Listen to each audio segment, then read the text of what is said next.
Welcome to our Maha Periyava களஞ்சியம் channel. இன்னைக்கு நாம் மகாபெரிவா மகிமையில் ருத்ராட்சம் பற்றி மகாபெரிவா சொல்லியதை தெரிந்து கொள்ளலாம்.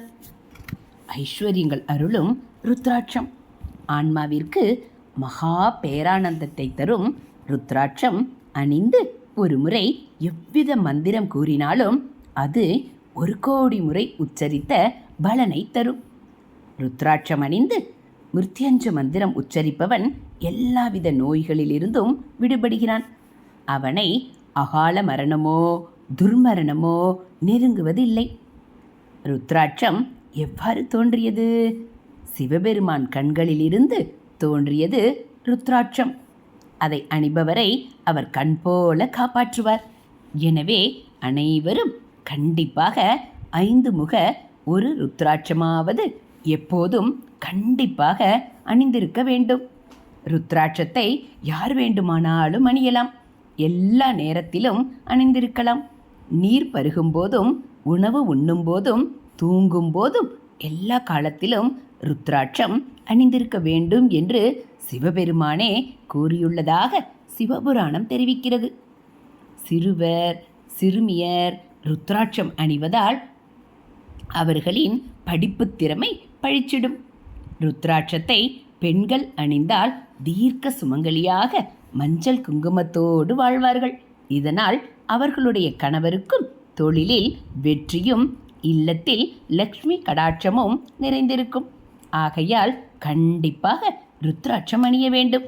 எல்லா இடங்களிலும் எளிதில் மிக மிக சகாயமான விலையில் கிடைக்கும் 5 முக ருத்ராட்சம் அணிவதே போதுமானது. பகவானின் திருமுகம் 5, நமச்சிவாய 5 எழுத்து, பஞ்சபூதங்கள் 5, நிலம், நீர், நெருப்பு, காற்று மற்றும் ஆகாயம், நமது கை விரல்கள் 5, புலன்கள் 5. ஆகையால் மிக அதிகமாக 5 முக ருத்ராட்சத்தையே படைக்கின்றார். ஆகையால் 5 முக ருத்ராட்சங்கள் அணிவதே மிகச் சிறப்பு. 5 முக ருத்ராட்சத்திலேயே மற்ற எல்லா முக ருத்ராட்சங்களினால் கிடைக்கின்ற பலன்களும் அடங்கிவிடும். பெண்களின் பெருந்தெய்வமாக விளங்குபவள் ஆதிபராசக்தி. அவள் ருத்ராட்சம் அணிந்திருப்பதை கொந்தளகம் சடைப்பிடித்து விரித்து பொன்தோள் குழைக்களத்தில் கண்டிகையின் குப்பை பூட்டி என்று விவரிக்கிறது அருணாச்சல புராணம். பழி பாவம் முதலியவற்றை முழுவதுமாக தீர்த்து கட்டுகிற திருநீரையும் ருத்ராட்சத்தையும் தனது திருமேனி முழுவதிலும் அகிலாண்டேஸ்வரி அணிந்து கொண்டாளாம். பராசக்திக்கு ஏது பழியும் பாவமும்? நமக்கு வழிகாட்டுவதற்காகத்தானே அம்பிகையே ருத்ராட்சம் அணிந்து கொள்கிறாள். எனவே பெண்கள் தாராளமாக அம்பிகை காட்டும் வழியை பின்பற்றி ருத்ராட்சம் அணிய வேண்டும்.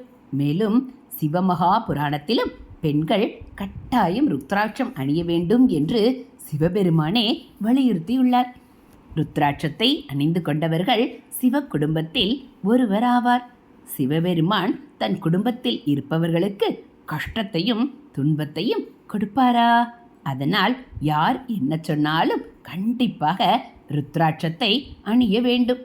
ருத்ராட்சத்தை அணிந்த பின் எந்த சூழ்நிலையிலுமே கலற்றவே கூடாது. நீங்கள் இப்பொழுது எப்படி வாழ்க்கை நடத்தி கொண்டிருக்கின்றீர்களோ அதேபோல் வாழ்ந்தால் போதும். இதில் எவ்வித மாற்றத்தையும் செய்ய தேவையில்லை. நெற்றியில் திருநீர் அணிந்து ஓம் நமச்சிவாய சொல்லி வந்தாலே போதுமானது. நீராடும் போதும் ருத்ராட்சம் அணிந்திருந்தால் கங்கையில் குளித்த புண்ணியம் கிடைக்கும் என்கின்றன புராணங்கள். கங்கையில் மூழ்கினால் பாவம் போகும் என்பது நம் அனைவருக்கும் தெரியும்.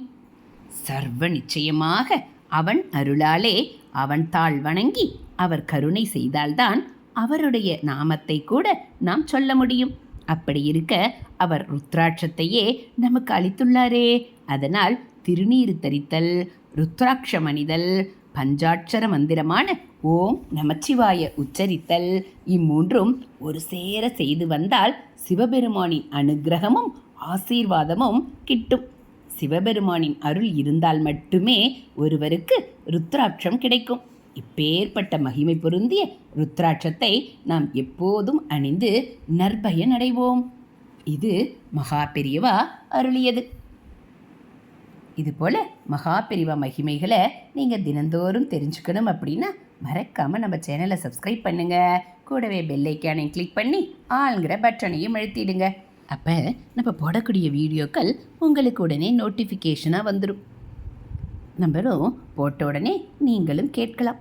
அதனால் நம்ம சேனலில் வரக்கூடிய ஆன்மீக கதைகள், மகா பெரியவா மகிமை, தெய்வத்தின் குரல் பகுதிகள் எல்லாம் உங்களுக்கு பிடிச்சிருந்தா ஒரு லைக்கும் கமெண்ட்டும் கொடுத்து உங்களுக்கு தெரிஞ்சவங்களுக்கும் ஷேர் பண்ணுங்கள். தேங்க்யூ.